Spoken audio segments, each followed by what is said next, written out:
এই টেস্টি বোল চ্যানেলে আপনাদের সবাইকে অনেক স্বাগত।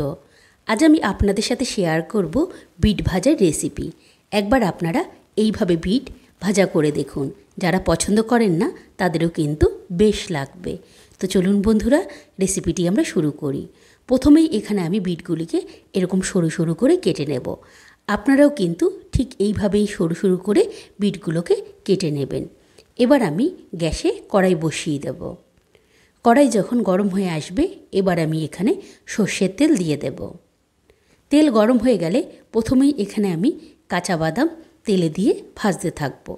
এখানে কিন্তু বাদামগুলিকে ভালো মতো নাড়াচাড়া করে নিয়ে বেশ কড়া লালচে করে ভেজে নিতে হবে।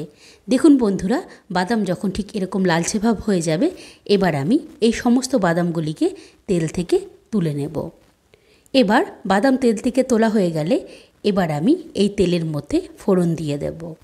ফোড়নে এখানে আমি ব্যবহার করেছি কাঁচা লঙ্কা এবং কালো জিরে। আপনারা এখানে যে যেরকম ঝাল পছন্দ করেন সেইভাবে এখানে কাঁচা লঙ্কা ব্যবহার করতে পারেন।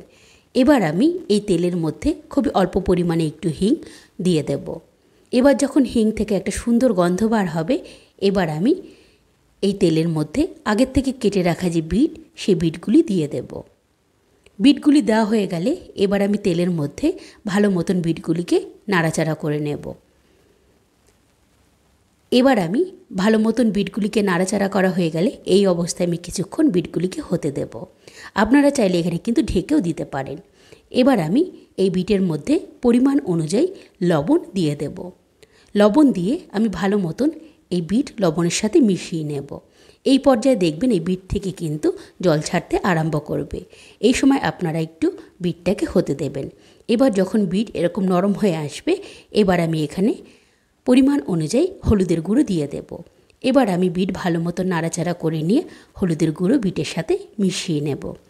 এবার যখন বেশ ভালো মতন মেশানো হয়ে যাবে, এবার আমি কিছুক্ষণ এই অবস্থায় বিটটাকে রেখে দেব, যাতে বিট আরও নরম হয়ে যেতে পারে। এবার আমি বিটের মধ্যে আগের থেকে ভেজে রাখা যে বাদাম, সেই বাদাম আমি গুঁড়ো করে নিয়েছি, সেই গুঁড়ো বাদাম দিয়ে দেব। এর সাথে এখানে আমি কিছুটা পরিমাণে নারকেল কোড়াও দিয়ে দেব। এবার নারকেল কোড়া এবং বাদাম ভালো মতন এই বিটের সাথে মিশিয়ে নেব। এখানে একটু সময় নিয়ে কিন্তু ভালো মতন আপনারা মিশিয়ে নেবেন।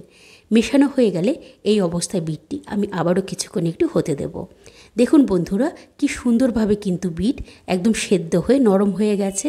আপনারাও ঠিক এইভাবে একবার বিট ভাজা বাড়িতে বানিয়ে দেখুন। আশা করি আপনাদের প্রত্যেকেরই খুবই ভালো লাগবে।